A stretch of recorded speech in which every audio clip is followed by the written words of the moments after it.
Acho que foi. Pronto, foi aqui então. Bom dia, pessoal, oficialmente, para todo mundo. Professora Antônia, desde já queria agradecer todo mundo por estar aqui hoje, nessa manhã de sábado. Tirou esse tempinho para estar aqui conosco. No fim, também a gente vai fazer um agradecimento formal, mas sempre gosto de agradecer desde o início. A professora Antônia, que é professora aqui da casa do Mackenzie, já tem um pouco mais de 20 anos. Me corrija se eu estiver errado, professora. Professora Antônia, que fez graduação, mestrado, doutorado, pós-doutorado na USP. Expert aí no tema de inclusão social, é professora do Mackenzie de matérias como ciências sociais, contabilidade digital, CTS e muito mais. Então, a professora também é pesquisadora em várias outras áreas que vou deixar aqui para ela falar um pouco para vocês nesse início. E hoje está aqui com esse tema super importante, que a mim particularmente me agrada muito, gosto bastante desse tema, então acredito que será uma manhã de muito aprendizado aqui para nós. A gente vai deixar ali no fim, após meio-dia, alguns minutinhos para a gente tirar algumas dúvidas, vocês mandarem dúvidas. Se não quiserem mandar aqui no chat ou abrir microfone, só mandar no WhatsApp também, em particular, que a gente compartilha aqui com vocês, tá bem? Então, se sintam à vontade para questionar, para separar dúvidas, que no fim a gente resolve aqui, a gente tira para vocês, tá bom? Professora, passa a palavra para a senhora, pode dar andamento. Então, bom dia a todas e bom dia a todos. Inicialmente, eu quero agradecer o convite, mas eu quero falar da alegria que eu senti ao receber esse convite. Eu pensei comigo, que coisa boa, os alunos querem saber mais sobre a África. E quando eu falo que isso me deixou muito feliz, é porque há alguns anos, numa das minhas aulas, falando sobre essas questões culturais que nos aproximam do continente africano, eu me lembro de ter comentado com alguns alunos, o Brasil, precisa se aproximar mais do continente africano. E aí um aluno levantou a mão e falou, professora, olha, fome, miséria, doenças, guerras, conflitos, a gente já tem de sobra.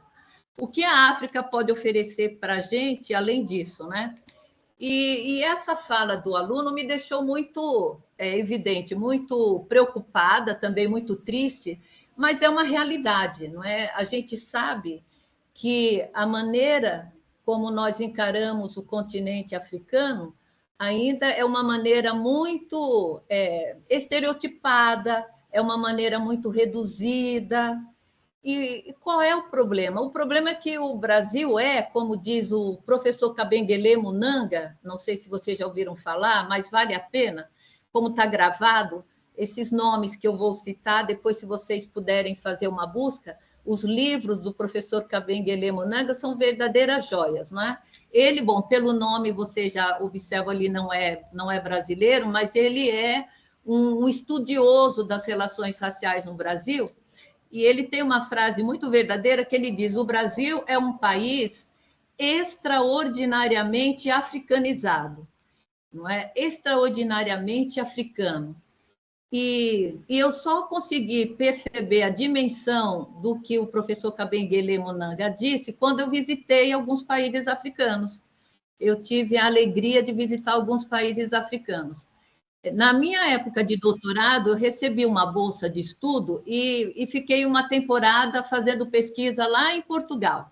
E era muito comum os portugueses perguntarem: aí, Antônia, como é que você se sente? Eu dizia: olha, eu me sinto em casa. De fato, quando você está num país onde as pessoas se comunicam na mesma língua que você, isso facilita muito, né?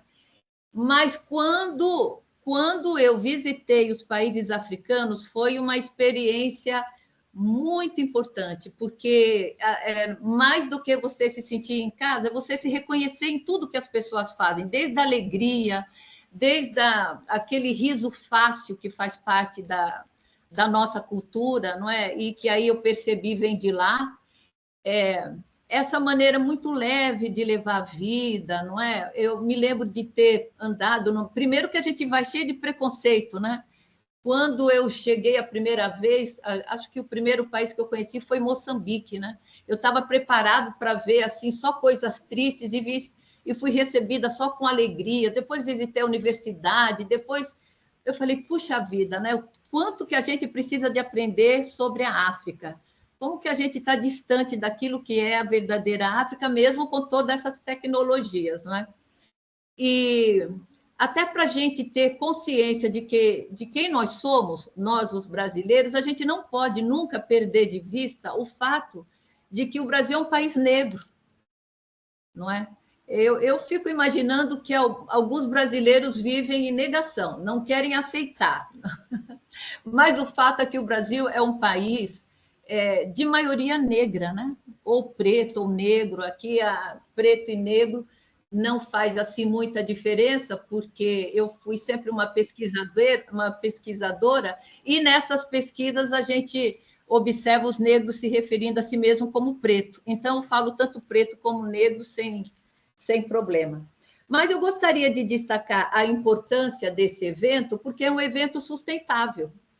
Não é? É um evento sustentável porque o Brasil tem um compromisso com a Agenda 2030 para o desenvolvimento sustentável. E a gente sabe que o ODS 4 fala de educação de qualidade.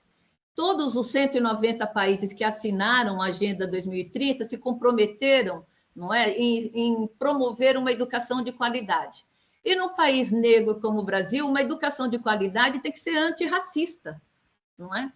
E um evento como esse promove e ajuda na desconstrução desses preconceitos que fazem parte, né, das nossas relações raciais. O ODS 10 fala da redução das desigualdades, e a gente sabe muito bem que um dos principais marcadores de desigualdade na sociedade brasileira é a cor da pele. Isso marca as diferenças, não é? Isso marca as oportunidades, e aí, você falou muito bem, eu fiz um pós-doutorado mostrando e trazendo ali alguns dados, não é? Como que a cor da pele interfere até mesmo nas oportunidades de desenvolvimento profissional. Algumas pessoas, mesmo com um currículo extraordinário, com muita experiência, não conseguem o mesmo reconhecimento pela cor da pele, não é? Aí fala assim, professora, eu consegui tudo que eu tenho graças ao meu mérito. Eu falo, olha, eu conheço muitas pessoas que também têm muito mérito, mas infelizmente não conseguiram o reconhecimento do seu mérito, não é? Por isso que a cor da pele é um dos maiores marcadores de diferenças, não é? E de desigualdade, e a gente precisa falar sobre isso. Esse evento também é um evento legal no sentido jurídico, porque a Constituição Federal, ela fala no artigo 3º que o Estado brasileiro tem que promover, não é? Tem que cuidar, garantir o bem-estar de todos os brasileiros, independente de cor, raça, religião, enfim, não é? Está tudo lá na Constituição, no artigo 3º. Então, todas essas leis e justificativas revestem de importância essa proposta que vocês fizeram e me deixam extremamente feliz de ter sido convidada, né? Podem passar, então, os slides.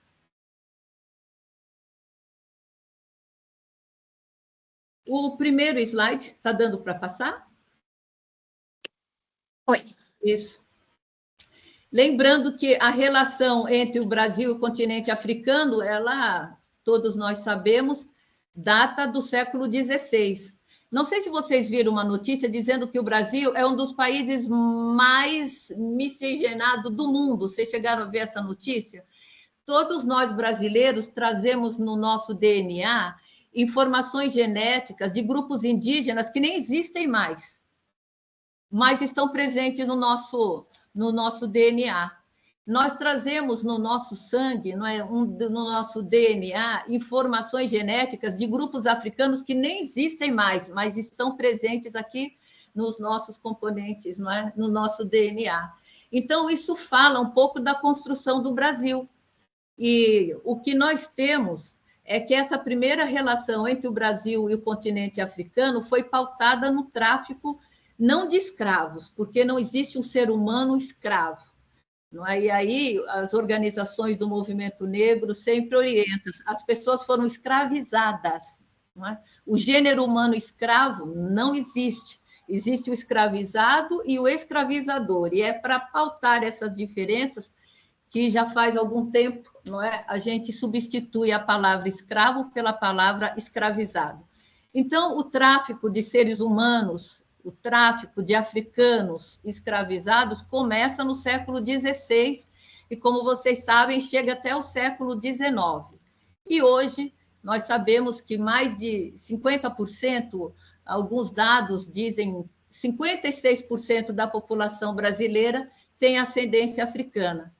Quem já leu Casa Grande e Senzala, né, o Gilberto Freire fala sobre isso. Né?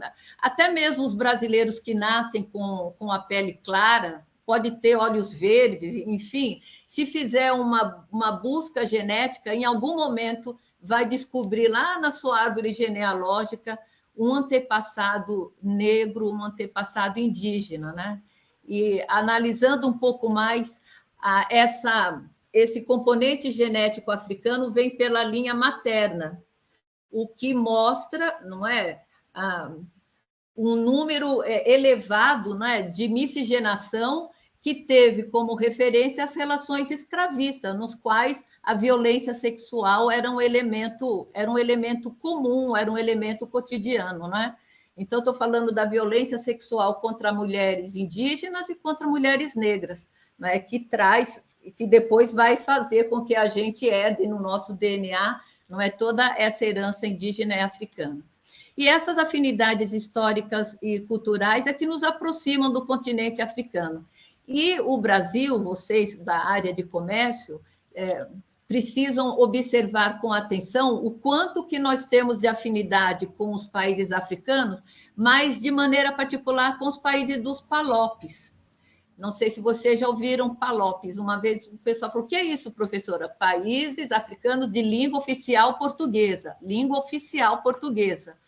Porque é uma característica dos países africanos. São muitas línguas, não é? Dentro de um mesmo país. Acho que Moçambique, onde eu fiquei um pouco mais, tem mais de 30 línguas diferentes, não é? Mas a língua oficial é a língua portuguesa, porque foram colonizados por portugueses, não é? Então, no próximo slide, a gente precisa de aproveitar essa afinidade histórica e essa afinidade cultural. Próximo slide, quem está passando? Aqui o mapa do continente africano. Por que que eu trouxe esse mapa? Porque é outro engano que a gente observa com muita atenção. As pessoas se referem à África como se a África fosse um país, não é? E aí a gente fala, olha, a África é um continente, a África não é um país. Ah, não, você já visitou a África? Olha, eu posso ter visitado alguns países, mas visitar todo o continente africano, observa, não é uma tarefa fácil. Tem a questão do Egito, né? Quando a gente fala do continente africano, e é uma crítica que se faz muitas vezes à história que é ensinada para as crianças, o Egito aparece tão deslocado do continente africano que eu sou capaz sou capaz de acreditar que tem muitos jovens que estudam o Egito e saem sem entender que o Egito faz parte também, é um país africano, faz parte do continente africano. O que eu quero chamar a atenção é que a diversidade é a principal marca, é a principal característica do continente africano, né? Temos a África ao norte do Saara, temos a África subsaariana e temos os países de língua oficial portuguesa. O próximo slide. Aqui eu lembro do professor Milton Santos, mais um nome que eu gostaria que vocês também observassem com atenção, porque o professor Milton Santos foi um dos geógrafos, também lá da USP, que alcançou o maior reconhecimento internacional, não é? Ele promoveu o diálogo da geografia com várias áreas do conhecimento. E o professor Milton Santos, que faleceu no ano 2000, acho que 2000, 2001, ele escrevia sobre globalização. E ele escrevia sobre o fenômeno da globalização com preocupação. Ele dizia: olha, acontece que se a globalização, se por um lado possibilita a aproximação de povos e de culturas distantes, por outro lado, a globalização tem feito reaparecer movimentos de xenofobia, a globalização tem feito reaparecer movimentos de racismo, aparentemente já eliminados. Isso ele dizia há 25 anos atrás. E hoje, infelizmente, a gente está constatando, né? Então, ele dizia: é necessário que a gente faça um enfrentamento, é necessário que se busque criar um programa multidisciplinar visando capacitar, não é, os nossos estudantes, os nossos profissionais para o exercício da tolerância, para o respeito à diversidade. Isso lá no ano 2000. A gente ainda nem tinha aprovado a lei 10.639 de 2003, sobre a qual vou falar daqui a pouco. Mas a ideia é essa: preparar as pessoas para o respeito à diversidade, não é? Para o respeito às diferenças. Ensinar as pessoas que o fato das pessoas serem diferentes por diferentes razões não significa que elas devam ser excluídas, não é? Que elas não possam fazer parte do nosso círculo, e muito menos que elas devam ser alvo de violência. Aí o professor, não, agora aqui o Nelson Mandela, que também na vida, de certa forma, foi um grande mestre, né? O Nelson Mandela costumava dizer que as pessoas não nascem odiando, não é? As pessoas não nascem odiando uma a outra pela cor da pele, não é? Ou por uma outra razão ou motivo qualquer. Ele diz que as pessoas aprendem a odiar. Mas se as pessoas aprendem a odiar, elas também podem aprender a amar, não é? E as pessoas podem aprender a se felicitar, a ficar feliz com a diversidade, com as diferenças, porque é isso que nos enriquece como seres humanos, a possibilidade de estar juntos, de aprender com aquelas que pensam de maneira diferente. Eu sempre falo isso com os meus alunos, né? Você está num grupo fechado, onde todos pensam como você, quais os desafios, até mesmo para você, não é, fundamentar melhor, aprofundar melhor as suas teses, aquilo que você acredita, até para você ter mais convicção, não é, daquilo que você propõe. Você precisa ser questionado, você precisa ser provocado, você precisa aprender a dialogar. Você precisa aprender a ouvir as pessoas que pensam diferente. Isso a gente fala há algum tempo e, infelizmente, é mais fácil de falar do que das pessoas aplicarem no seu dia a dia, né? Eu até brinco com os alunos: parece que os nossos ouvidos são seletivos. Quando a gente começa a ouvir algo que não bate com as nossas ideias, a gente já desliga, já pega o celular, não é? Já vai saindo.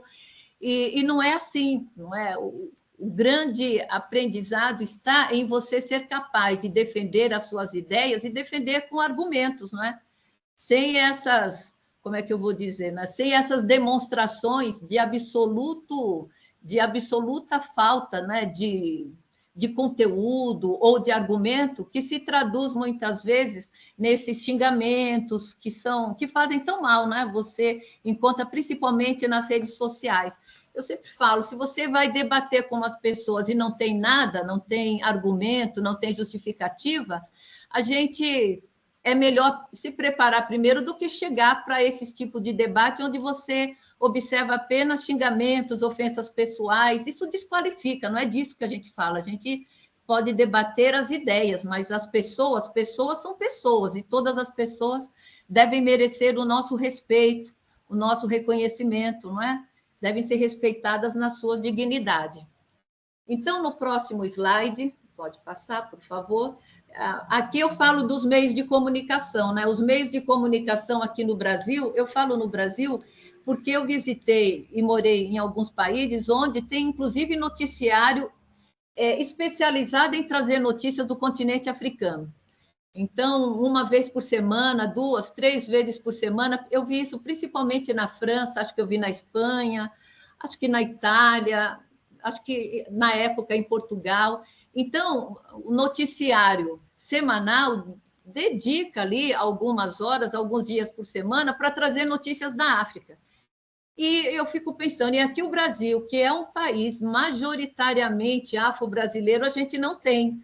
E o que é pior, a mídia só traz notícia do continente africano quando essa notícia é uma notícia relacionada a tragédias, não é? A grandes guerras, massacre de crianças, fome. E é isso que muitas vezes vai cristalizando na nossa ideia essa visão completamente mutilada do continente africano, né? Como eu disse, eu pensei, nossa, eu vou chegar lá, vou ver só, não é, coisas ruins. E foi exatamente o contrário, né? Só vi coisas boas, alegrias, não é, muitas festas, uma recepção calorosa, pessoas muito sorridentes. É isso que a nossa mídia não mostra, né? E isso também constrói essa visão deturpada. Eu me lembro que participei de um debate lá na Universidade Eduardo Mondlane, que fica na cidade de Maputo, que é a capital de Moçambique. E aí os professores estavam falando que muitos estudantes tinham interesse de vir aqui para o Brasil, conhecer as nossas universidades, mas tinha um problema. As universidades, quando elas recebem, elas também precisam enviar os seus alunos, né? E eles diziam, não tem estudante brasileiro, professora, querendo conhecer aqui a nossa universidade. Eu pensei, eu fiquei numa saia justa, concorda? Fiquei ali numa saia justa. Eu ia falar o quê? Verdade, né? Eu não me lembro de ter visto, deixa eu ver, esses anos todos, estudantes manifestando interesse em conhecer, não é, um pouco da realidade das universidades africanas. Acho que eu lembro de ter visto um ou dois casos, não é? Lá para a África do Sul, que é um país, não é, de grande projeção no continente africano. Mas eu fiquei um pouco constrangida. Eu falei, bom, é verdade, eu não me lembro de ter um aluno interessado em conhecer aqui a realidade dos países africanos, nem mesmo dos PALOPs, né, que são os países de língua oficial portuguesa. E, no meu entendimento, primeiro é a maneira como a mídia, os meios de comunicação apresentam o continente africano, dá até medo. Tem pessoas que têm medo. Imagina, Antônia, que medo, lá só tem guerra. Falei, não, gente, não é guerra o tempo todo. É mais ou menos o que acontece aqui no Brasil internamente, né? Tem gente que pensa que São Paulo só tem violência, né? Uma vez eu recebi uns amigos, nem vou falar de onde, mas eles falaram, nossa, eu já estou aqui há 2 dias, não vi nenhum tiro, não vi nada. Eu falei, mas você acha que tem tiro assim pela cidade? Mas é um pouco a imagem, essas imagens distorcidas circulam internamente, circulam externamente, e a gente precisa também enfrentar isso, né? E falar, não, é necessário trazer notícias também mais qualificadas do continente africano, senão o pessoal fica com muito medo, vai achar que é só isso que tem lá, né? Massacre, fome, guerra, miséria e violência, não é só isso. Aí, no próximo slide, do que eu falo? Eu falo de uns comentários. Tinha ali uma notícia sobre o continente africano, e ali eu li alguns comentários que, infelizmente, traduzem um pouco o que algumas pessoas pensam. E agora, a gente está vivendo um período difícil, porque antes do que as pessoas pensavam, elas guardavam para si. Hoje elas publicam, né? Elas publicam. E tem alguns pensamentos que a gente, enfim, precisa tomar conhecimento para a gente depois ver o que a gente pode fazer para trabalhar, né? Mas um dos comentários saiu uma notícia sobre uma situação de guerra num país africano e a pessoa comentou: continente amaldiçoado, tomara que passe um tsunami no continente inteiro, só assim para limpar, olha o verbo, para limpar aquele maldito lugar. Isso aqui no Brasil, isso aqui. Outro comentou assim: os problemas começam pela religião, são macumbeiros e primitivos. Esse é um outro problema. A desqualificação do universo religioso africano. Tem gente que acha que todo negro, todo africano é macumbeiro, e que macumba é para fazer o mal. Então, quando você fala de qualquer coisa africana, não, isso não. Entendeu? E isso também dificulta, principalmente quando a gente fala da Lei 10.639 de 2003, que tornou obrigatório ensinar África e cultura africana. Tem gente que não quer ensinar nada de África porque acha que falar de África é falar de macumba. Que triste, né, professora? Vocês não imaginam. eu fico mesmo com o coração muito triste. E um outro comentário diz assim, é um povo com costumes tribais, a terra é boa, o povo é que não presta. Isso, digamos, são alguns comentários que estavam ali diante de uma notícia referente a uma situação de conflito no continente africano, mas que, infelizmente, e infelizmente eu falo mesmo com o coração pesaroso, traduz muito do que as pessoas pensam, né? E eu imagino que essa maneira tão preconceituosa, tão deturpada, tão mutilada de falar da África tem a ver com a falta de conhecimento, só pode ser. Eu penso, não entendi nada, nunca estudou África, né? Porque se estudasse, não falaria coisas assim, né? No próximo slide, eu trago a Lei 10.639 de 2003. É importante dizer que essa lei foi resultado de décadas de luta do movimento negro, muita luta. E qual era o que queria o movimento negro, professora? Ora, combater o racismo. Essa lei foi criada para combater o racismo, para combater o preconceito contra a África, contra os afro-brasileiros, porque as organizações do movimento negro, como muitas pessoas entendem que a educação transforma. Concorda? A educação pode transformar? Eu tenho muita fé na educação. Então, essa lei foi criada com esse entendimento. Nós vamos ensinar para as crianças, não é? Tanto no ensino básico, no ensino médio, levar essa discussão até o ensino universitário, né? Vamos ensinar a história da África, a história da cultura afro-brasileira, para eles poderem, para que as pessoas possam, não é, desconstruir essas imagens tão distorcidas e tão racistas do continente africano. E então, o que aconteceu, professor Antônio? Eu vou dizer para vocês o que aconteceu. E vou dizer porque, como eu faço parte dessas organizações, eu conheço a professora Petronília Beatriz, outro nome que merece também para quem quiser conhecer mais sobre esse assunto. A professora Petronília Beatriz é uma das pessoas que ajudou a escrever essa lei. É uma das lideranças do movimento negro, ela é gaúcha, importante dizer, aí é outra questão, tem gente que esquece que tem negro no Rio Grande do Sul, não só tem negro, como tem um movimento negro importantíssimo, um movimento negro que escreve, que traz grandes contribuições para a luta negra brasileira, né? Mas a gente fala do Rio Grande do Sul e pensa até... E a Petronília Beatriz é de lá, é uma gaúcha, não é? Uma mulher negra gaúcha que trabalhou muito para a aprovação da lei, e eu me lembro de ter conversado com ela, porque essa lei é de 2003, em 2013 houve um balanço para a gente ver como essa lei estava sendo aplicada. E o que a gente constatou? Bom, foi feita uma pesquisa nas escolas. E aí, professor Antônio? E aí que as escolas nem responderam. Para vocês terem uma ideia, menos da metade, acho que uns 30% das escolas responderam às perguntas. Que pergunta? Se estão ou não aplicando a lei, de que maneira? Professora, que triste, muito triste. A maior parte não respondeu as perguntas que foram encaminhadas.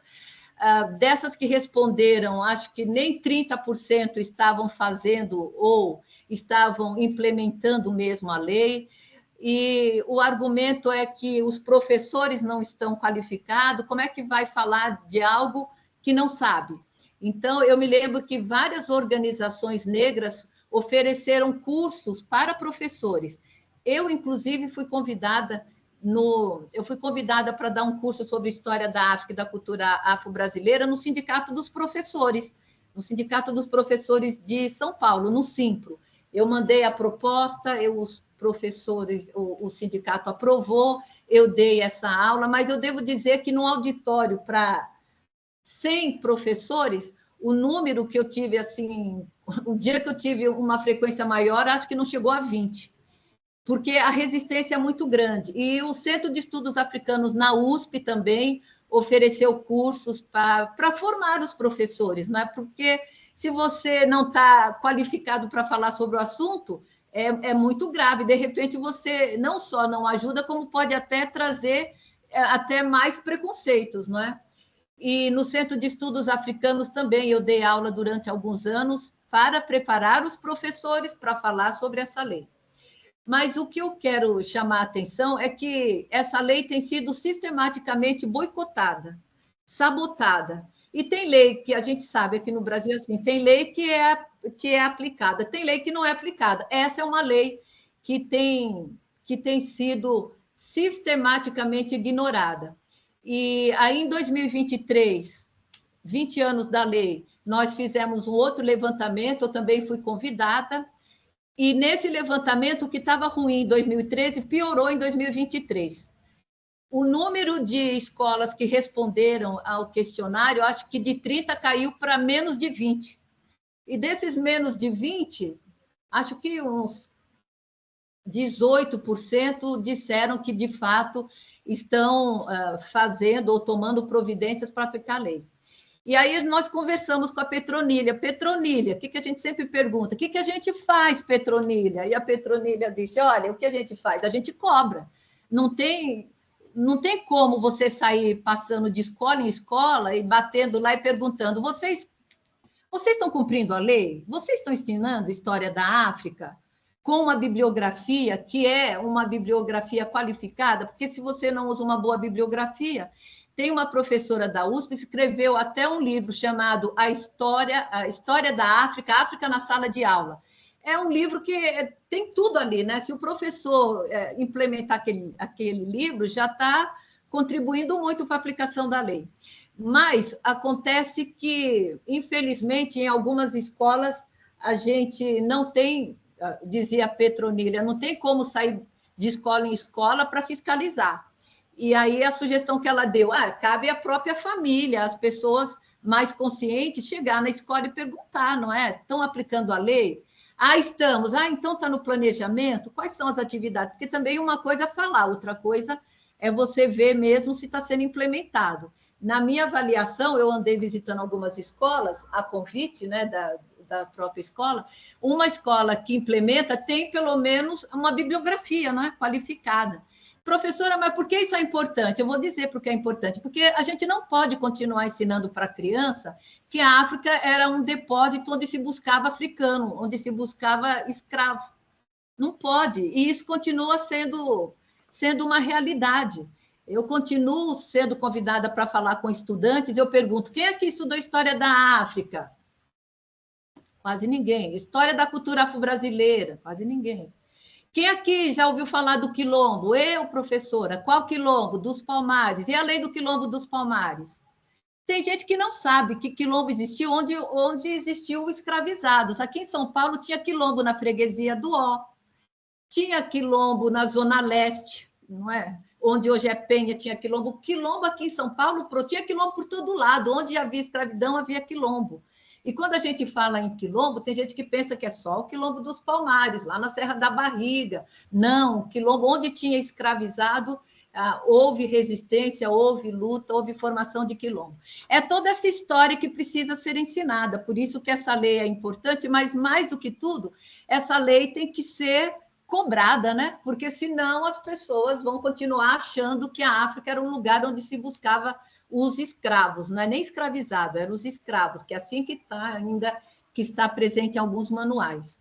No próximo slide, eu acho que eu falo da Lei 11.645, é isso mesmo, de 2008, porque essa Lei 11.645 de 2008 incluiu, ela acrescentou, não é, naquilo que estava na Lei 10.639, a obrigatoriedade de ensinar a história da cultura indígena, não é? Dos povos indígenas, que já estavam aqui antes da chegada dos colonizadores. Na época que eu fiz o meu doutorado, quando eu morei em Portugal, eu me lembro que tinham 2 lugares onde a gente encontrava fontes de pesquisa sobre a história do Brasil. Um era a Torre do Tombo.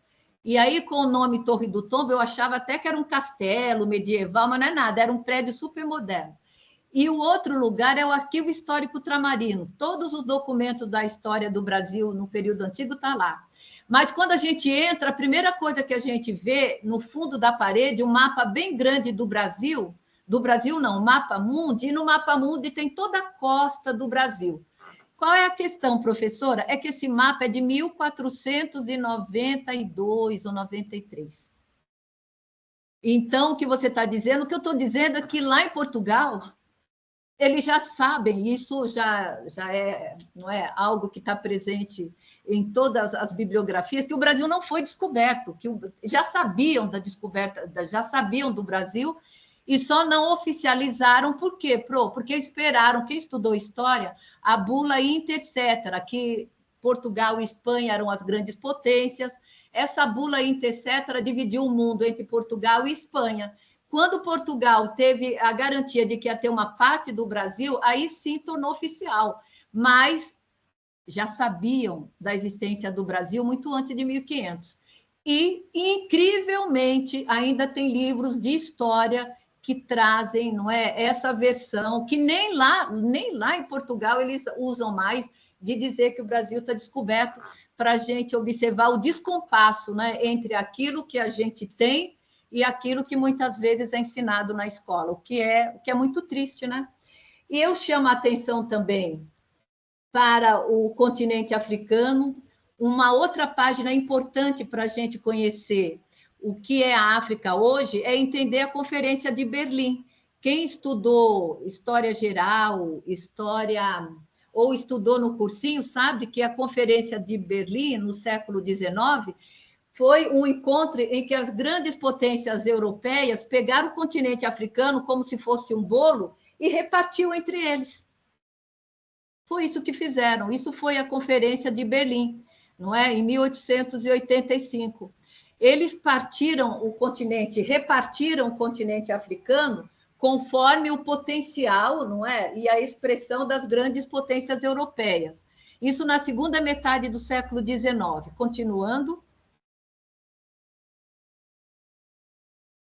O próximo slide. Então, até 1880, o continente africano ele era governado por reis, por rainhas, por chefes de clãs, linhagens, impérios. Existiam comunidades, existiam reinos, e existia muita riqueza, não é? Por que tem tanta guerra na África? A gente fala do continente africano, as pessoas pensam que é só pobreza e miséria. Não é isso. Existe muita riqueza no continente africano. E porque existe muita riqueza, é que existe tanta guerra. Não preciso falar, não é, do ouro. Quando os europeus chegam, não é, a primeira vez nos continentes africanos, eles observam um número elevado de pessoas que se vestiam, não é, usavam muito adorno de ouro. E sem falar dos diamantes também, não é? Os diamantes, que é uma outra grande riqueza que está presente no continente africano. Eu acho que o maior diamante, se não me falha a memória, é lá do continente africano. Então, a gente também tem que desconstruir essa ideia de que só tem pobreza, miséria, que a África é pobre. Não, a África é muito rica. E é porque ela é muito rica que, evidentemente, causou o interesse das potências europeias, não é? No próximo slide, eu falo, né, da dominação das grandes potências, e entre as potências europeias que fatiaram o continente africano, a França, a Inglaterra, Portugal e a Alemanha. Quando a gente fala Portugal, então, significa que alguns países africanos foram colonizados nesse momento, com a Conferência de Berlim. Em geral, quando eu pergunto quais são os países africanos de língua portuguesa, as pessoas sempre lembram de Angola, lembram de Moçambique, mas eu acho que no próximo slide eu mostro outros países também. Olha, vamos ver se é no próximo. Ah, não, ainda não. Mas eu falo que a pilhagem começa já no século XVI com o tráfico humano, não é? O tráfico de seres humanos no século XVI enriqueceu imensamente as potências europeias. É isso, não é tráfico de escravo, não, é tráfico de pessoas, tráfico de gente, tráfico de seres humanos. É disso que a gente tem que falar. Não é quando você fala escravo, parece que é algo desumanizado, né? É uma mercadoria. Foi o que tentaram fazer, mas não, seres humanos foram escravizados. Algumas estimativas dão conta de 40 a 70 milhões o número de negros que foram arrancados das suas terras. Esse peso jamais foi alcançado na história da humanidade, porque, como diz o professor Kabengele Munanga, o que eles arrancaram, o que eles trouxeram do continente africano não foram pessoas adultas, nem idosas, nem doentes, foram jovens. não é? O que tinha de melhor era a força de trabalho. Esses é que foram arrancados e trazidos para o Brasil, né? No slide seguinte, eu falo da abolição, lembrando que a gente está ainda no mês de maio, não é? E houve um tempo, eu imagino que não mais, as pessoas festejavam 13 de maio. Professora, mas é abolição, né? Aí eu falo, a semi-abolição. Não é? Foi um... Por quê, professor?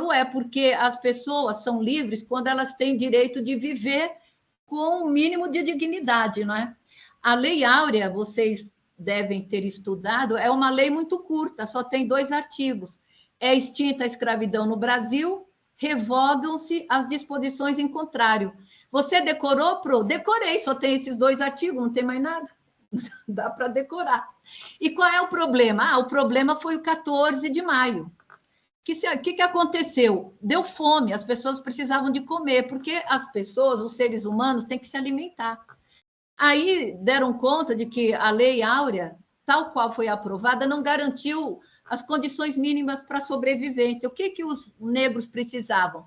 Eu vou dizer, depois de mais de 300 anos de escravidão, precisavam de terra para trabalhar. Como é que você vive sem comida? Eu não sei como a gente pode viver sem ter alimento. Como é que você vive sem trabalho? Professora, aqui já tinha algumas indústrias, por que eles não foram trabalhar? Porque não eram aceitos.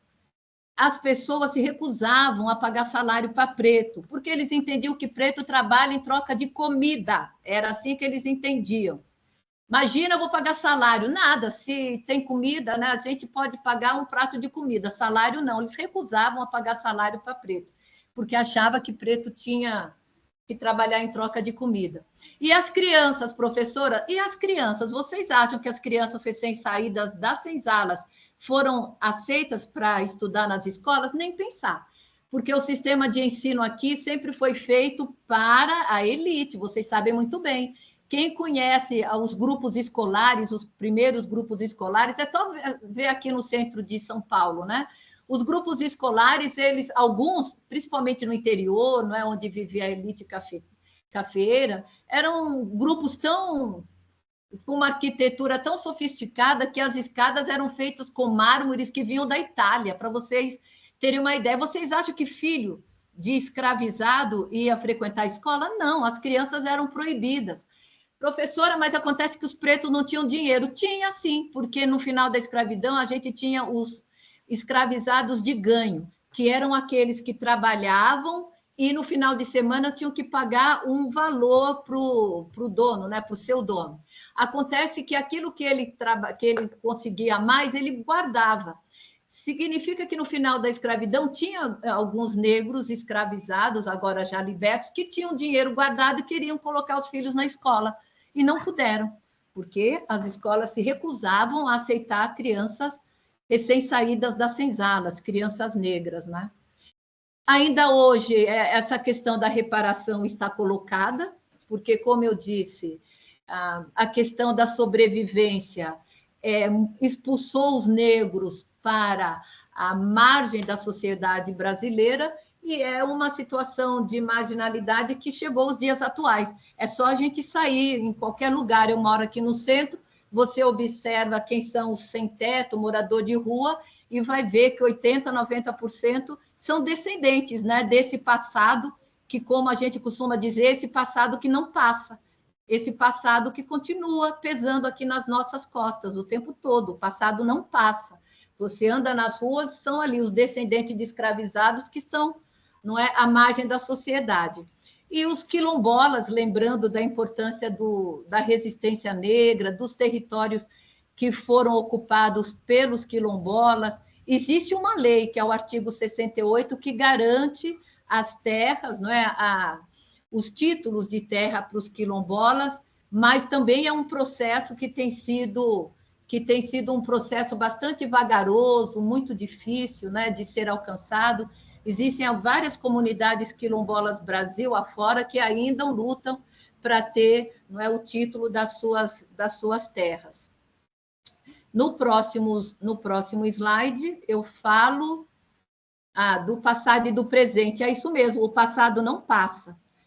E todo negro no Brasil, toda mulher negra no Brasil carrega, é um que a gente carrega nas costas, não é? Esse passado. Isso significa o quê, professora? Ah, esse passado significa no dia a dia, nas relações cotidianas, o racismo. O que é o racismo? É você desqualificar a pessoa pela cor da pele, né?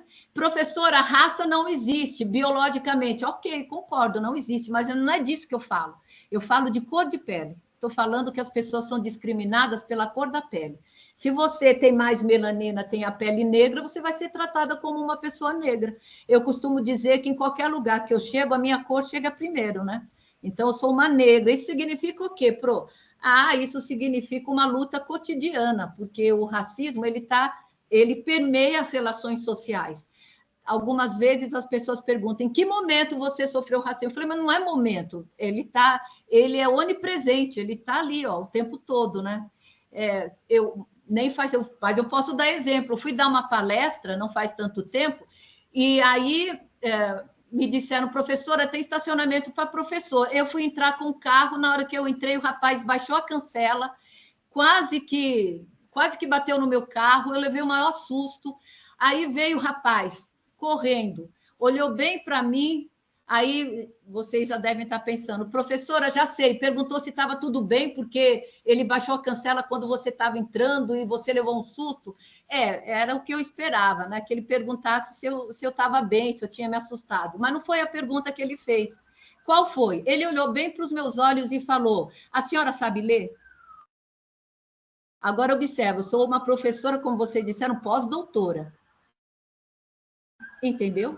A pergunta que ele fez para mim, se eu sabia ler. Isso é racismo, né? Eu falei, você fez o quê, professor? Aí eu perguntei para ele, como assim? Ele falou, olha o que está escrito ali na frente, estacionamento exclusivo para professores. É isso. É disso que eu falo, entendeu? Quando a gente fala do racismo, é assim, você é desqualificado o tempo todo. Então, adianta?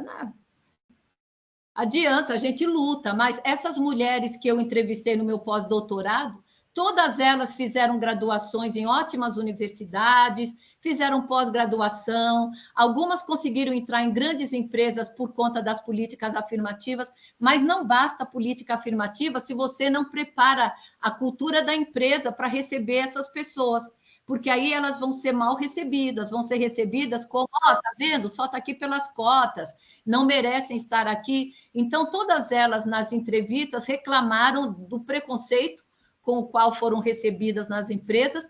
E outra coisa que elas observaram, um tratamento desigual, porque nem a liderança foi devidamente letrada para entender que gente é gente, independente da cor, você tem que ver a competência técnica. E dessas mulheres que eu entrevistei, quase mais de 60% estavam pensando em ir embora da empresa. Disseram, professora, o que adianta? A gente recebe novos funcionários, esses novos funcionários são promovidos e a gente está estacionado aqui. Por quê? O que falta? Reconhecimento. E por isso que quando me chamam para falar de diversidade, eu sempre lembro, diversidade não é só inclusão, é equidade, é igualdade de oportunidade.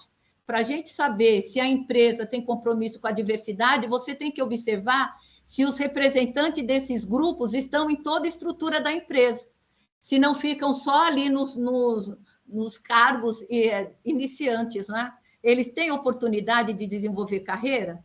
Eu já vou chegando e perguntando, tem mulher preta em cargos de liderança? Não. Ah, então então precisa de melhorar o engajamento. A mulher preta, por que você fala da preta? Porque no início da apresentação, eu não sei se você falou, mas eu sou ativista. Eu sou ativista pelos direitos das mulheres negras, né? E tem a nossa fundadora, a Sueli Carneiro, que é fundadora do Guelé-10, que é a organização que eu participo e, aliás, eu presido nesse momento, né? Eu estou presidente de Guelé-10, não sou, estou. Mas ela costuma dizer que a mulher negra é sempre a última da fila, depois de ninguém. E que a gente vive num limbo. Como assim? Quando tem política de diversidade para a mulher negra não entra. Quando tem política de diversidade para negro, a mulher negra não entra. Então, a gente está no limbo.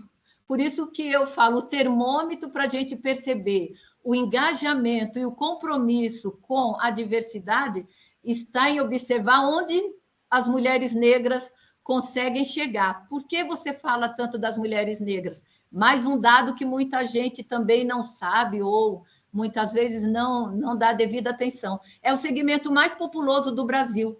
As mulheres negras representam 27,8% da população brasileira.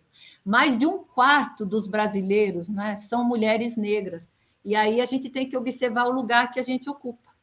É isso. Então, esse passado histórico combinado com preconceitos que ainda hoje interferem e comprometem o exercício pleno da cidadania. Quando a gente fala de combater o racismo, a gente fala de promover a cidadania. Nós queremos, todos nós merecemos ter os mesmos direitos, né? Independente das diferenças. O próximo slide do que fala. Na África, nos dias atuais, é verdade, a África é um continente que enfrenta muitos desafios, não é? Mas certamente é um continente que tem um grande potencial, que precisa ser devidamente reconhecido pelos brasileiros, né? Falo aqui não só na área de comércio, mas também na área educacional. E no próximo slide do que eu falo, do professor Kabengele Munanga, né? Que ele diz: o continente africano precisa de passar por um processo de reconstrução, mas o protagonismo desse processo de reconstrução cabe ao próprio africano, não é ninguém de fora, né, que vai ensinar os africanos, eles próprios é que precisam encontrar os seus caminhos, né, ou construir esse caminho, né.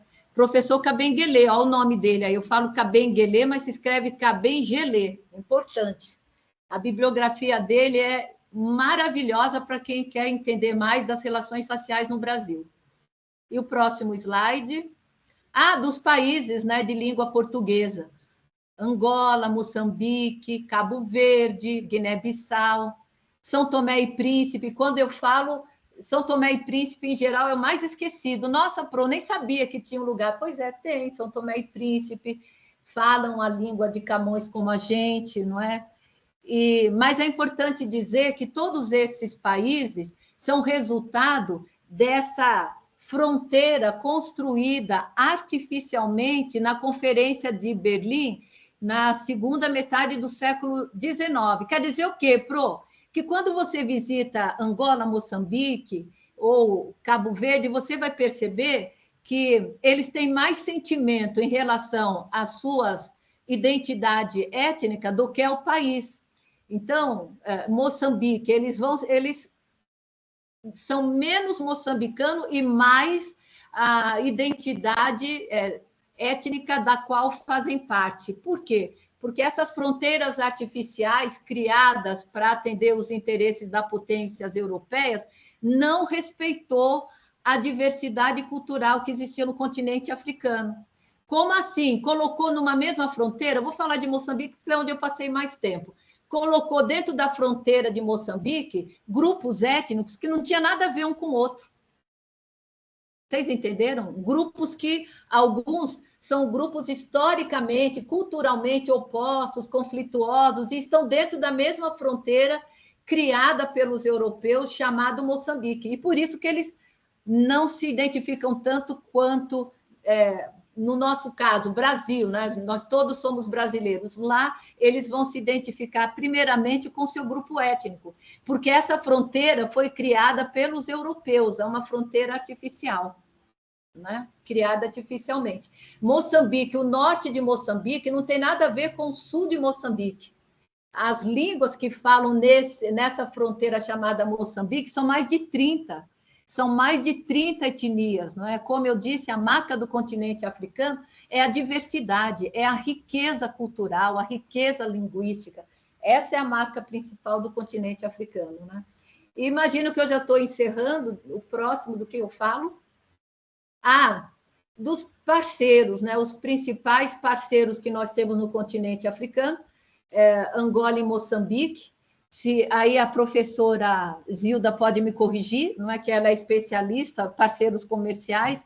Angola é o país com o qual nós temos mais afinidade étnica.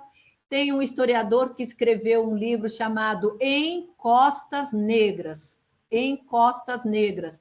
Do que fala? De onde veio os africanos que fazem parte hoje, né, da cultura brasileira, que está no sangue dos brasileiros, aqueles que sabem, aqueles que não querem nem saber, mas estão lá, não é? Trazem no seu DNA essa herança africana, mas principalmente de Angola. E aí, no Centro de Estudos Africanos, onde eu dei aula, aqui na USP, o vice-presidente era angolano. E ele sempre dizia que, quando ele chegou no Brasil, ele ficou impressionado de ver como o Brasil é angolano. Ele falou, mas aqui tudo é angolano, desde as músicas, o ritmo, a comida. Ele se identificou plenamente, né? Então, ele foi visitar Minas, e ali visitou algumas danças tradicionais. Ele falou, mas tudo isso é de Angola, e é mesmo, né? O nosso contato mais duradouro e a nossa proximidade maior sempre foi com Angola. E aí a gente precisa observar, não é, que eu também trabalhei com migrantes, não é? Migrantes africanos, e infelizmente esse mesmo racismo que alcança os brasileiros alcançam também os imigrantes africanos aqui no Brasil e aqui em São Paulo. E eu até falava, né, com os alunos que o brasileiro gosta de se ver como um povo hospitaleiro, mas infelizmente essa hospitalidade do brasileiro é seletiva. Essa hospitalidade do brasileiro não alcança todos os estrangeiros. E fazendo um trabalho com esses imigrantes africanos, infelizmente eu ouvi muito depoimentos de violência mesmo, de violência racista, assim, ó, volta para sua terra, volta para a África, o que você está fazendo aqui? Inclusive, eu tenho uma colega, e vocês observam que eu trago aqui na arte dos meus slides uma mulher negra, que também, aqui no caso, é uma mulher que traz inscrição no rosto, portanto, é uma mulher africana, mas o que eu chamo a atenção é que, quando a gente fala de mulheres africanas, a gente tem, principalmente na mídia, o modelo Thaís Araújo, né? Que a gente quer também chamar a atenção que mulheres negras e negros no Brasil têm muitas cores, não é só Thaís Araújo, né? Tem outros modelos de mulheres negras. E ela é uma mulher negra que é deixa eu ver de onde que ela é. Ela não é de São Paulo, é de um estado, e ela tem a pele muito negra. E ela conta que, além do racismo, ela sofre xenofobia. Então, ela diz, Antônia, você não tem ideia. Qualquer discussão que eu tenho, o pessoal manda eu voltar para a África. Fala, volta para a África. Eu falo, mas eu não sou africana, eu sou brasileira. Eu nasci aqui, não é? Então, ela diz que, além disso, ainda tem mais essa interseccionalidade, que é quando a gente chama essa sobreposição, né? É mulher, é negra, é pobre e é muito negra, então, além de tudo isso, ainda sofre xenofobia. Ela diz que frequentemente manda ela voltar para a África, e ela tem que lembrar que ela é brasileira, mas mesmo assim querem que ela volte para a África, para a gente ver como esse é um problema a ser enfrentado. Então, nesse levantamento pequeno que eu fiz, né, alguns produtos que chamam a atenção é petróleo, alimento, máquina, os fármacos, produtos agrícolas. Existem ainda muita cooperação, existe a preocupação com o desenvolvimento sustentável entre o Brasil e alguns países africanos, não com a África. O Brasil não pode, a África toda é difícil, né? Mas com alguns países africanos que são mais estratégicos, inclusive ver se o Brasil tem embaixada, não é, em todos esses países. Me parece que abriram embaixada, fecharam embaixada. Mas tudo isso é muito importante, porque, como eu disse, o Brasil é um país que tem a maior população negra fora do continente africano. Existem muitas possibilidades para a gente ampliar as nossas relações comerciais, mas também as relações educacionais, culturais. E, para isso, a gente tem que superar os preconceitos, os estereótipos, essa visão distorcida, essa visão mutilada do continente africano. E, para que isso aconteça, para que essa desconstrução se efetive, eventos como esse são extremamente importantes e muito valiosos. Por isso, eu quero, mais uma vez, não apenas agradecer, mas dar os parabéns a vocês, não é? Pela proposta desse nosso encontro, dessa nossa conversa. Bom, era isso que eu queria falar, agora eu também quero ouvir vocês. Estão me ouvindo? Estão ouvindo? Eu estou ouvindo. Tá. Nossa, Pro, muito, muito bom. Eu já tenho aqui algumas dúvidas para perguntar, mas assim, eu estou vendo aqui o pessoal no chat também mandando algumas coisas, a Carol, a Liz, e assim, é muito Dá uma triste a olhada. gente ouvir. Ah, você quer que eu leia para. Não, é só para ver que eu deixei também o meu e-mail do Mackenzie, Ah, né? tá. Eu sou professora da casa. E a gente. Não é difícil tropeçar comigo ali no campus, né? Eu estou na casa, Exato. estou em casa. Exato, sempre te vejo pelo campus. Não fui seu aluno. Eu acho que você pega mais ali no primeiro semestre, né? Ciências Primeiro e sociais. segundo, é É, verdade.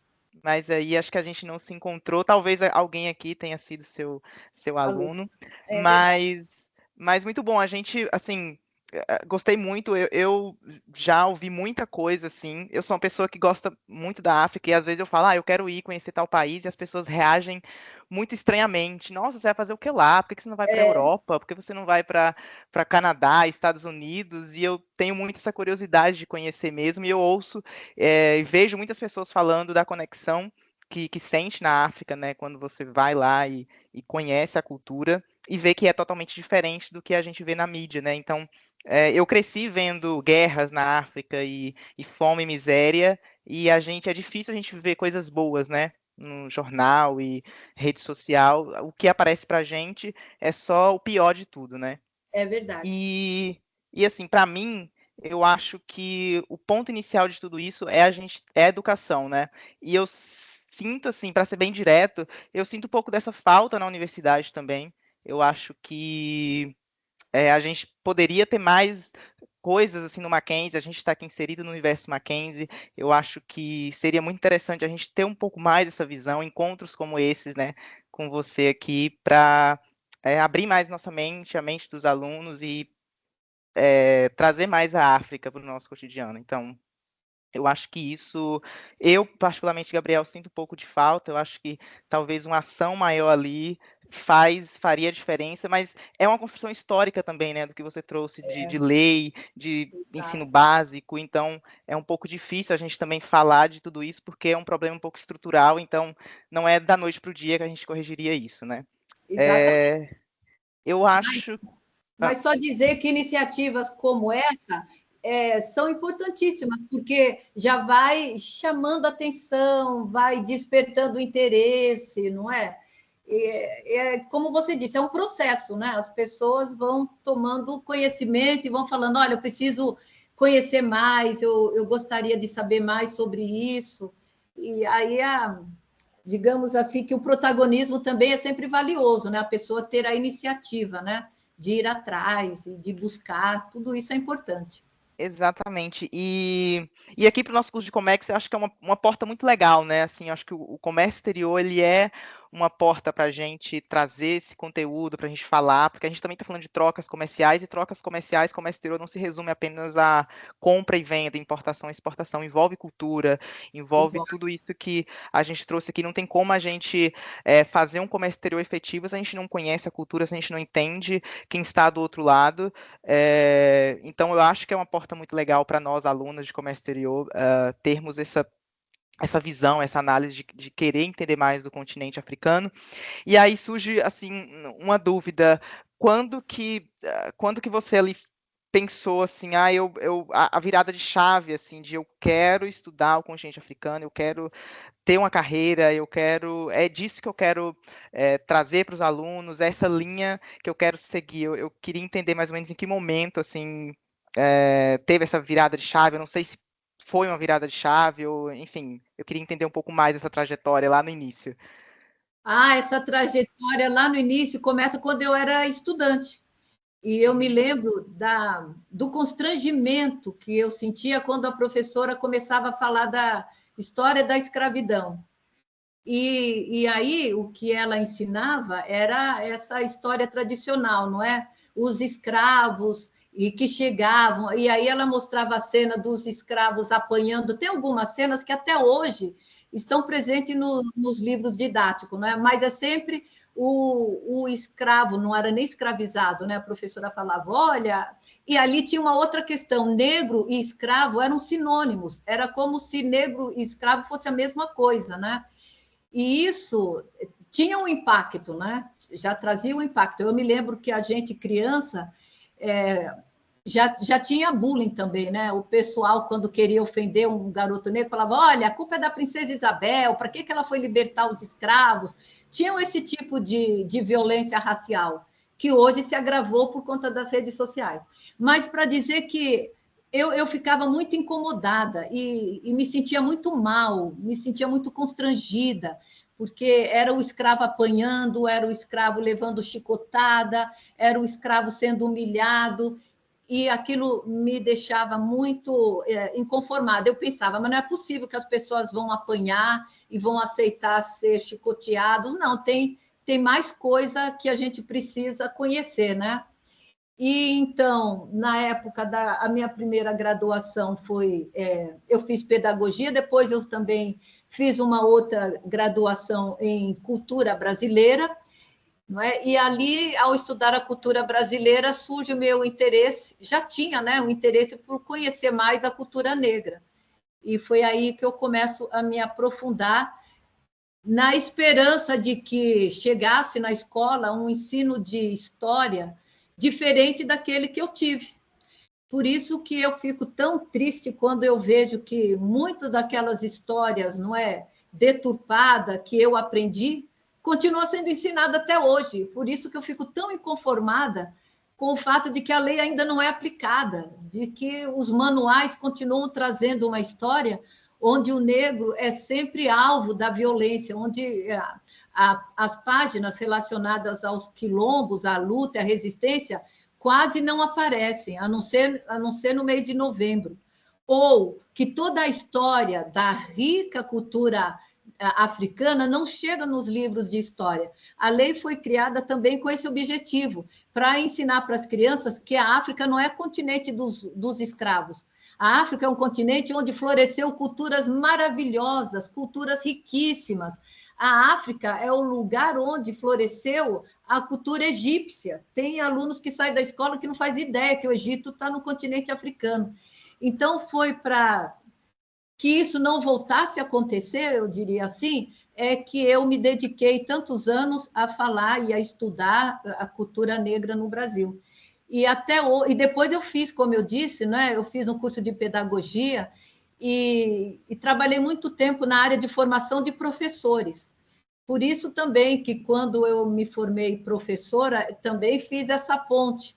Ao me formar professora, sempre uma atenção especial para a questão da didática, para a questão das relações raciais na sala de aula, e como a gente combate todas essas relações de violência com o ensino. Eu acho que o que transforma é a educação.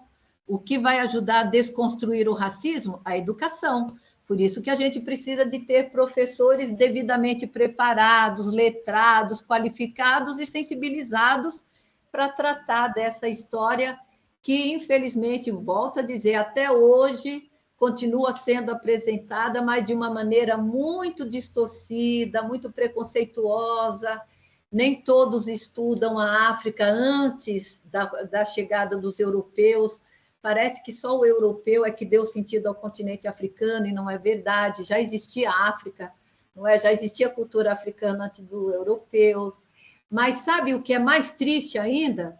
É você ouvir ou ler algumas pessoas, alguns professores ainda dizendo em sala de aula que os indígenas... E essa é a pior página da história. Essa acaba comigo. Essa, assim, olha, eu falo, me deixa assim até...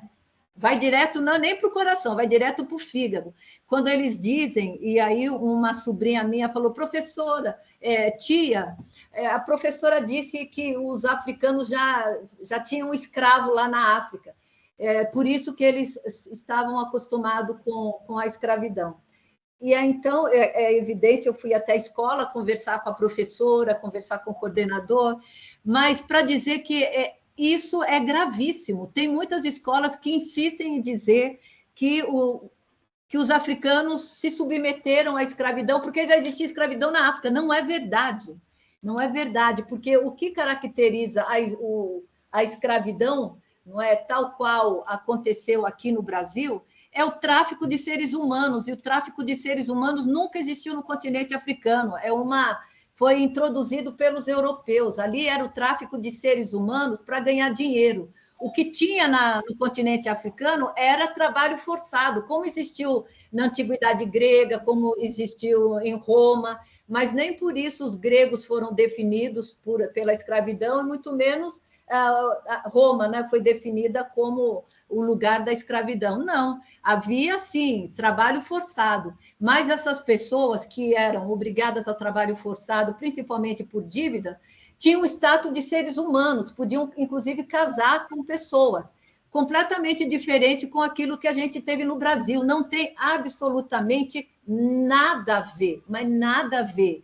E com tudo isso, eu acho que até por má fé, tem pessoas que entram na sala de aula e dizem que os africanos foram escravizados, se submeteram porque já estavam acostumados. Primeiro que ninguém se acostuma com a escravidão, isso é completamente avesso à natureza humana. Mas dizer que já existia escravidão no continente africano, isso é extremamente grave, né? Eu acho que é algo que deveria até ser denunciado. Como é que é? Onde que você estudou? O que você leu? Não é? A escravidão, tal qual aconteceu no Brasil, pressupõe tráfico de gente. Tráfico de gente nunca existiu no continente africano. Foi trazido pelos europeus. E aqui ainda, ou como eu digo para você, isso me deixa até descompensado, tem ainda, não é, alguns livros didáticos que dizem o índio não foi escravizado. Por quê? Porque ele amava a liberdade. Se você diz que o índio não foi escravizado porque amava a liberdade, pressupõe, fica aí entendido que o negro foi escravizado porque ele não amava tanto a liberdade, né? Muito pelo contrário, como dizem ainda em alguns manuais, ele já até estava acostumado. E é isso, a gente tem um trabalho árduo, não é? A gente tem um trabalho gigante, hercúleo, para falar, não é verdade, estuda a história da África. Não sei se vocês sabem, mas existe o curso de História aí na Universidade Mackenzie, não é? E no curso de História, eu sou responsável pela disciplina História da África. Então, eu tenho um capítulo que eu falo sobre isso, e tenho toda a bibliografia sobre isso. No meu LinkedIn, eu já escrevi várias vezes sobre isso, porque eu recebo mensagem, professora, disseram que os africanos já chegavam escravizados lá da África. Eu falei, não é. Mas é sim, é uma luta, viu? Porque eu acho, sinceramente, que as pessoas fazem de má fé. É só mesmo para desqualificar a nossa luta, né? Então disse que vocês estão falando demais, mas vocês faziam a mesma coisa. Não fazia, não tem nada a ver. Trabalho forçado para pagamento de dívida, sim, mas as pessoas continuavam sendo pessoas. O tipo de escravidão aqui no Brasil desumanizou a pessoa, arrancou, ou pelo menos tentou arrancar das pessoas a sua humanidade. Essa foi a escravidão no Brasil. As pessoas não eram consideradas pessoas, não é? As pessoas eram consideradas coisas, e como coisas podiam ser usadas da maneira que bem entendiam. E aí tem um historiador baiano, acabei de esquecer o nome dele, que fala da violência sexual contra crianças, contra mulheres, contra homens. O próprio Paulo Freire, né, diz que a sociedade brasileira no período escravista era uma sociedade devassa, era uma sociedade onde aconteciam coisas, não é? Que a gente fala, ai, que absurdo, já acontecia. Por quê? Porque algumas pessoas usavam outras pessoas desconsiderando que estava ali um ser humano, né? Então, o que aconteceu aqui no Brasil não tem paralelo com aquilo que existia no continente africano, não. Tentaram arrancar do negro a humanidade. E, infelizmente, como esse passado pesa, tem gente que até hoje olha para o negro e até pode entender, não, tá bom, é um ser humano, mas é um ser humano que não tem, que não, digamos assim, não merece todos os direitos que as demais pessoas conseguem alcançar. Então, é uma luta hercúlea, é uma luta constante que a gente precisa o tempo todo estar travando, estar esclarecendo. Não é? Eu tenho na minha família a nova geração, E quando tem qualquer gracinha, piadinha, eu já me posiciono. As pessoas já escrevem para mim, tia, aí eu já mando a bibliografia, quando é o caso eu vou e falo, olha, é lei, né? Tem uma lei aí que precisa ser cumprida. Como é que está a bibliografia, não é? Está tudo lá na Lei 10.639 de 2003. O respeito pela população negra é um aprendizado, né? E a escola tem um papel importante. É, Muito muito bom. obrigada. Ah, Pode você vai falar, falar? Bia. Muito obrigada, professora, por todo o conhecimento que a senhora nos deu hoje. A gente teve bastante comentário das meninas aqui, no chat, referente até a uma situação que aconteceu no Colégio Mackenzie, né? Que foi um caso extremamente triste para a gente que é da universidade, e sabe de qual o nome Mackenzie tem, né? É, e calhou de acontecer, né, a situação e a palestra acontecer hoje. A gente acredita que essa palestra deveria ser abordada para todos os alunos da universidade, porque é um tema extremamente importante e relevante hoje para a sociedade. É, Não sei se as meninas querem comentar alguma coisa, Liz, a Carol, que havia comentado, a Pan, caso queiram. É isso aí, gente. Pode abrir o microfone. Esse momento aqui é justamente para isso, para a gente trocar ideias, tirar dúvidas e fazer comentários também. Professora Zilda também já acredito que queria falar. Não, primeiro que eu quero agradecer muito, né, essa verdadeira aula, né, como teve um comentário aqui que falou, a Pamela, que falou que não foi uma palestra, e sim uma aula e tanto, de fato foi uma aula. uh, a, a professora Antônia sabe, né, o quanto eu, né, tenho interesse pelo continente africano, tanto é que eu já escrevi um livro sobre como exportar para os países africanos de língua portuguesa, e essa palestra, essa aula que você deu agora, me inspirou, Antônia. Ai, que bom. Me inspirou no sentido de, acho que preciso atualizar esse livro, porque ele já tem alguns anos e os dados, claro que está focado nos dados comerciais, nas exportações brasileiras para todos esses países, né, de língua portuguesa que ficam na África. E eu falei, ai, meu Deus, dá vontade de pegar o livro, né? Até estou com ele aqui, quem não conhece, é um livro da editora Almedina, e que a Afro Chamber também divulgou bastante ele, porque é a importância da gente conhecer. Então, a gente precisa ter conhecimento, precisa saber dos fatos, para que a gente possa refletir, para que a gente possa entender, e depois tirar as nossas conclusões e fazer aquilo que deve ser feito, né, para evitar situações constrangedoras, injustas, né? Muitas vezes eu acredito por falta da educação mesmo, de nas escolas terem, né, o acesso ao conhecimento sobre esse tema, que é tão importante para a gente. E como a professora Antônia falou, a maior parte dos brasileiros tem em seu sangue o sangue africano, inclusive eu, né? Parece que não, porque eu sou clara, tenho olho verde, mas o meu avô, por parte da minha avó, da minha mãe, né? Ele é descendente de africanos, né? E a gente tem um orgulho enorme, porque a gente conviveu com a família deles, né? Da parte dele, e muito muito próximo de nós, e os nossos hábitos, a nossa culinária, nossos valores, né? Pegou dele também, né? Apesar de ser uma família bem misturada minha. Mas é muito importante o conhecimento. Então, é isso que eu agradeço à professora Antônia por nos trazer mais conhecimentos. E desde já, né, até em nome da Liga, me permita, o pessoal da Liga, de convidá-la para outros encontros, né, focando outros pontos, que para quem trabalha com comércio exterior é fundamental esse conhecimento histórico, cultural, social, né, sobre os países que a gente pretende atuar. Não é só pensando na parte financeira, econômica, mas o conjunto de tudo isso que vai levar a gente a fazer sucesso nos nossos negócios internacionais. Então, professora Antônia, muitíssimo obrigada. Estou aqui, né, muito feliz desse encontro que a gente teve hoje. E a Liga também, já quero agradecer, dar os parabéns, né, pela essa iniciativa, e esperamos outras iniciativas no mesmo tipo, tá bom? Então, muito obrigada. Um abraço a todos. Obrigada. Nós temos uma pergunta do Felipe. Ele perguntou para a professora, né, Antônia, se a senhora acredita que a minha geração e gerações futuras têm potencial de acabar com essa tentativa de apagamento histórico e cultural. Quem perguntou?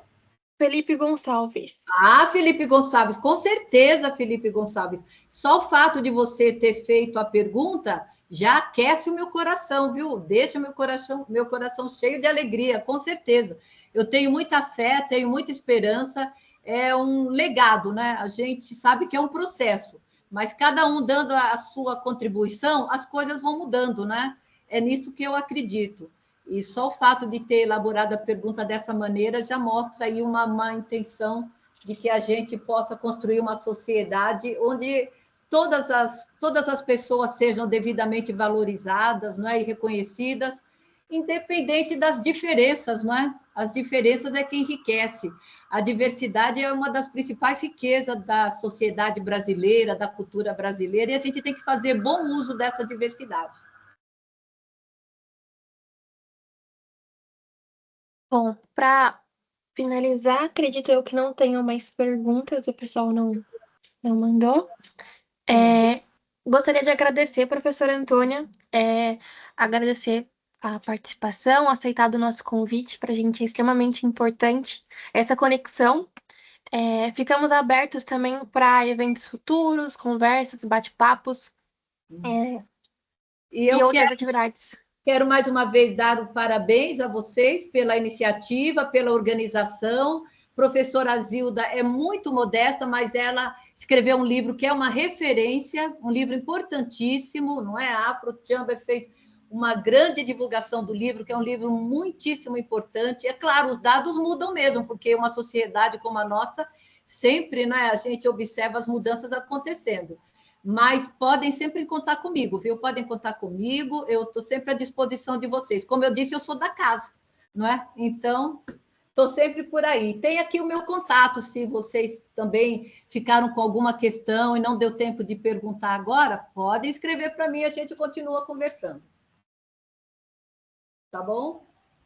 Muito obrigada. Obrigada, pessoal, que participou hoje, nesse sábado de manhã. Agradecemos a participação de todos. E até uma próxima. Até uma próxima. Obrigada. Até. Beijo. Obrigada. Até mais. Até. Tchau.